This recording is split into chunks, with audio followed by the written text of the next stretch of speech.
तिकडे अलिबाग तालुक्यातील भिलजी, बोरघर, रामराज परिसरात मध्यरात्री ढगफुटीसारखा पाऊस झाला। या पावसानं गावातील घरांमध्ये कंबरभर इतकं पाणी आलं होतं। वाहनं देखील पाण्याखाली गेली। अचानक झालेल्या पावसानं ग्रामस्थांची अक्षरशः तारांबळ उडाली। घरातील अन्नधान्य, इतर वस्तू भिजून नुकसान झालं।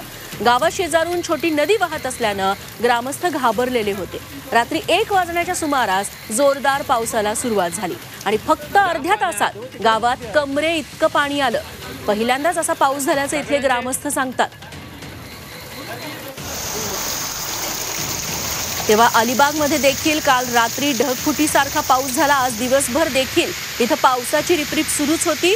फक्त अर्ध्या तासाच्या पावसाने नदी किनारचा जो भाग आहे तिथे कमरे इतकं पाणी आलं। रात्रीची वेळ होती, त्यामुळे काय करावं हे नागरिकांना सुधरत नव्हतं।